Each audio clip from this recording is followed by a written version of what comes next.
चाललेलो आहे आता कुठेतरी बाहेर फिरायला. तर ते कुठे चाललो ते नंतर सांगेन हा तुम्हाला. तर तुम्ही हा व्हिडिओ बघा मग तुम्हाला कळेल. आम्ही आलेलो आहे रांजणगावच्या महागणपतीला. तर इकडे जाताना ही मस्त अशी दुकानं बघून मन अगदी तृप्त झालं. तर मला इकडे बॅग घ्यायची होती, पण सर बोलले रिटर्न येताना आपण बॅग घेऊया. तर इकडे पायऱ्या उतरून खाली गेल्यानंतर मग गणपतीच्या मंदिरामध्ये जायचं होतं. पण पुढे असं झालं की गणपतीच्या मंदिरच आज बंद होतं, काहीतरी रिनोव्हेशनचं काम सुरू आहे त्याच्यामुळे. आणि बाहेर त्यांनी गणपतीचं स्क्रीन लावलेली ती आतमध्ये जी आहे ती, आणि त्याच्यामध्येच आम्ही गणपतीचं दर्शन घेतलं आणि निघालो. आम्ही गेलेलो रांजणगावला महागणपतीला, पण तिकडे गणपतीचं काहीतरी मंदिराचं कन्स्ट्रक्शनचं काम सुरू आहे त्याच्यामुळे मंदिर बंद होतं. तर आम्ही डिजिटलच दर्शन घेतलं आणि आलेलो आहे. आणि आता आम्ही चाललेलो आहे संभाजी महाराजांचं जिथं काय असं केलेलं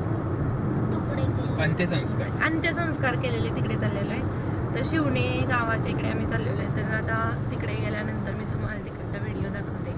आणि गणपतीच्या इकडे दर्शनच बंद होतं त्याच्यामुळे आम्ही जास्त काही व्हिडिओ वगैरे केलेच नाही. संभाजी महाराजांच्या समाधीस्थानाला वडू बुद्रुक असे म्हणतात. तर मला काही माहिती नव्हतं. मला ॲक्च्युली दुसऱ्या कुणीतरी सजेस्ट केलेलं, तर ते मी चुकून बोलले की शिवनेला, तर ते वडू बुद्रुक आहे. तर तिकडे जाण्याआधी आम्ही म्हटलं की इथं हॉटेलमध्ये जेवण करून मग तिकडे जाऊया, कारण आम्हाला खूप जास्त भूक लागलेली आणि 4-4:30 वाजलेले. तर आम्ही विचार केला की संध्याकाळचं जेवण आणि दुपारचं पण आम्ही जेवलेलं नव्हतो, तर ते दोन्ही मिळून आपण इथंच एकत्र खाऊन घेऊया. तर आम्ही इकडे ना वेगवेगळे फूड मागवण्याचे विचार केला. तर आम्ही त्याच्यामध्ये जे जापनीज मशरूम फ्राईड होतं ना, चिल्ली फ्राईड, तर ते खूप सुंदर होतं आणि आम्हाला खूप आवडलं. तर ते दिसायलाही खूप टेम्पटिंग होतं आणि खायलासुद्धा हे बघा, ते आता आम्ही हे खातो आहे ना, हे तेच होतं. तर ते खूप टेम्पटिंग आणि खूप छान लागत होतं. त्याच्यानंतर मग आम्ही हे क्रिस्पी कॉर्न मागवले. तर क्रिस्पी कॉर्न आहे ना, थोडे खराब झाल्यासारखे लागत होते, त्याच्यामुळे आम्ही हे परत रिटर्न केलं आणि त्याच्याऐवजी आम्ही चायनीज घेतलं आणि ते खाल्लं. आणि नंतर मग शेवट काहीतरी स्वीट पाहिजे म्हणून मग आम्ही मस्त अशी लस्सी पिली. तर लस्सी खूप सुंदर होती, आम्हाला खूप आवडली. आणि त्याच्यानंतर आम्ही पुढच्या प्रवासाला सुरुवात केली. आत्ता आम्हाला खूप भूक लागलेली त्याच्यामुळे आम्ही जेवलो आणि जेवणामध्ये खूप सारे मेनूज घेतलेले. आणि ह्या बेबीने बघा ह्या किती कांड्या घेऊन आल्या. दाखव रे बेबी. सर, जेवण कसं वाटलं तुम्हाला? छान होतं ना? पण कॉर्न थोडंसं खराब. चला आम्ही चाललोय आता. फायनली आम्ही इकडे येऊन पोचलेलो आहे महाराजांच्या समाधीस्थानाकडे. तर असं म्हणतात की महाराजांचे जेव्हा तुकडे करून इकडे तुळापूरला फेकले होते, तेव्हा इथल्या स्थानिकांनी काही तिथले जे तुकडे होते महाराजांचे ते एकत्र केले आणि ते शिवून नंतर रात्रीच्या वेळेत इथं त्यांना दहन केलेलं, म्हणजेच रात्रीच्या वेळेला अग्नी दिलेली.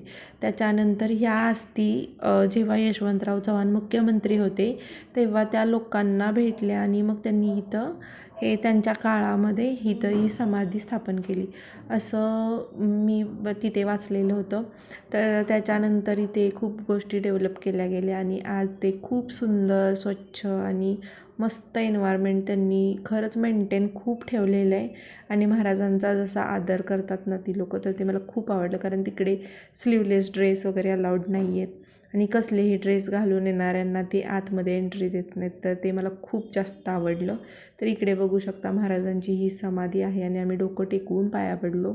तर जेव्हा आपण तिथे जातो आणि डोकं टेकवतो ना, अक्षरशः डोळ्यातून आपल्या पाणी येतं, कारण त्या यातना आपण एक सहज कट झाला आपल्याला तरी आपल्याला रडू येतं. तर त्यांनी त्या कशा सोसल्या असतील, तर मला खूप रडू आलं. आणि तिथे इतका जिवंतपणा आहे ना की आपण वर्णन नाही करू शकत. तर त्यांच्या बाजूलाच ही स्वामिनिष्ठ कवी कलश त्यांची समाधी आहे. तर तिथेही त्यांची समाधी आहे आणि ज्यांनी ह्यांना केलेलं तर त्यांची तिकडे समाधी आहे. तर इकडे महाराजांचा एक पुतळा आहे आणि संग्रहालय. त्या संग्रहालयामध्ये महाराजांच्या काही आठवणी आणि त्यांच्यासोबतचे असणारे फोटो आहेत. त्यांनी कसं औरंगजेबासोबत युद्ध वगैरे करण्यासाठी रणनीती आखल्या त्याचे सगळ्याचे तिकडे फोटो आहेत. तर तिकडे आतमध्ये माझा मोबाईल स्विच ऑफ झाल्यामुळे व्हिडिओ केलेला नाही आहे. तर असा होता सरांच्या बड्डेचा सरप्राईज व्हिडिओ. बाय.